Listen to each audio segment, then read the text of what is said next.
Good morning from Edmonton International Airport. My name is Alex, and welcome back to the channel. Today's video was filmed back in January this year, where I'm flying with Flair Airlines from here in Edmonton over to Toronto. Flair Airlines is a Canadian low-cost carrier that flies a fleet of Boeing 737-400s and 737-800s, currently serving destinations in British Columbia, Alberta, and Ontario. Check-in went smoothly enough. I had done the online check-in the day before, and I arrived nice and early, so there was no wait for bag drop. As a low-cost carrier, Flair does charge for baggage, but they encourage people to pay for checked bags rather than carry-ons, and that's reflected in the prices. You're still allowed a free personal item provided it fits underneath the seat in front. Full disclosure though, the ticket for this flight was actually paid for by Flair. However, they haven't seen this video beforehand, so these are my own thoughts and opinions. Now, nearly every time I've flown out of Edmonton, I've always turned right after security to fly out of the older gates. Today though, we're leaving from gate 70 on the other end of the terminal. The difference is immediate. The high ceilings are fantastic, and the architecture is really welcoming. Further down, there's also this impressive living wall of plants, as well as a few more shops.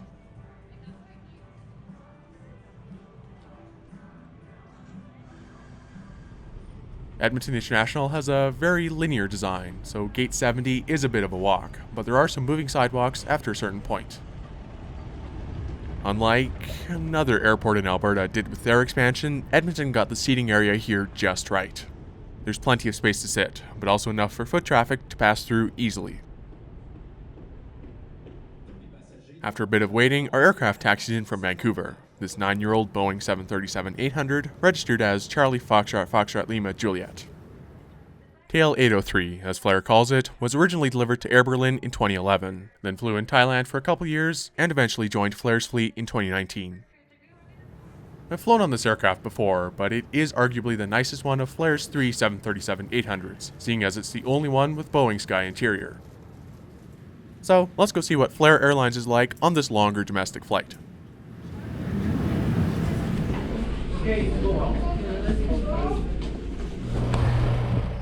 Like some other low-cost carriers, you can book some 1 or even 2-stop flights with Flair. This particular one flies Vancouver, Edmonton, Toronto, and transiting passengers stay on board during these short stopovers, so the boarding footage isn't great. My seat for today though is 16A, an exit row seat with more than enough legroom for me. At each seat, Flair has a safety card and a buy on board menu, which I'll go over later. There's also some additional storage in the pocket below. The only downside of the exit row is the lack of a proper armrest on the window side, but it's still pretty comfortable. There are also reading lights at every seat, as well as personal air vents. I'll take a better look around the cabin once we're in the air, so here's our departure from Edmonton, taking off from runway 12. Features start for before donning instructions.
It's pretty easy to see why this is my favorite Flair 737-800. The Boeing Sky interior really makes a difference. This tray table in the exit row is nice and sturdy and slides out.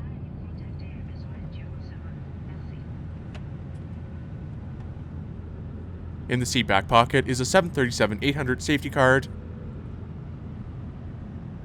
and Flair's buy on board menu. I've only ever flown Flair's 737s on shorter flights before this, where none of the more expensive kit items are available, so I was kinda curious to try one. In-flight entertainment on Flair is a strictly bring-your-own-device affair for the moment, so I downloaded a few shows from Netflix for the flight, which was just fine to keep me occupied. That said, I highly recommend bringing a power bank or external battery of some sort, since Flair doesn't have in-seat power. However, in fairness, it seems they've got an in-flight entertainment app in the works, and as I'm recording this, you can actually download it. I'm not sure if it works or not right now, but it's worth a shot. I didn't have lunch, so I bought myself a can of Pepsi, as well as some Pringles and the bruschetta kit. That set me back about $15 total, but it's kind of my own fault for not bringing food with me. It's worth noting that Flair only accepts credit cards for in-flight purchases. It'd be nice if they accepted cash, much like Ryanair does, but I don't think that's so likely to happen at the moment. The bruschetta kit came with a small chocolate, a bag of snack mix, some baguette bites, which were really just croutons, and some dip. Not the ideal lunch, but it was actually pretty tasty. I was, naturally, still hungry afterwards, so I also asked for a cup of soup. Given how much I already spent though, the crew were nice enough to not charge me for it. Again, for longer flights like this, I definitely recommend you eat beforehand, or just bring a sandwich. Flair has 186 seats on their Boeing 737-800s in an all-economy configuration. The lavatory in the rear of the aircraft isn't terrible, maybe a little narrow, but I've seen worse. It was also kept pretty clean. Now, if you look closely around the cabin, you can actually see a bit of this aircraft's history. The front and back bulkheads are covered in Air Berlin logos, and the tray tables also have German written on them.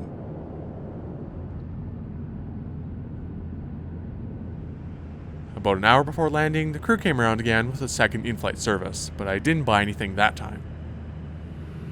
Flying with Flair is a fairly bare-bones experience as you'd expect from a low-cost carrier, but with my own entertainment sorted out, the flight went by pretty quickly. Eventually, we began our descent into a cloudy Toronto-Pearson, landing on runway 23.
Overall, this was a decent flight with Flair Airlines. On a longer flight with them, it's nice to see that you do have more options from the buy on board menu, and they were pretty good. The crew were super friendly as well, and the free cup of soup was very generous of them. If you want extra legroom, I can highly recommend the exit rows. They do cost more to select ahead of time, but it's well worth it for the extra space. Something I think a lot of people miss with low-cost carriers is the phrase, "you get what you pay for." Personally, I've always had good experiences with Flair, and really, as long as you don't go in expecting free hot meals, business class seats, things like that, it really is just fine. Flight stands by clear doors for arrival. Thank you. I do believe there's room in the Canadian market for more carriers between major cities, and Flair does that very well. Although their operations have been pared back quite a bit in light of recent events, it's good to see them continuing to fly. Thank you very much for watching this trip report with Flair Airlines. If you liked the video, please give it a thumbs up, subscribe if you're new, and I'll see you around.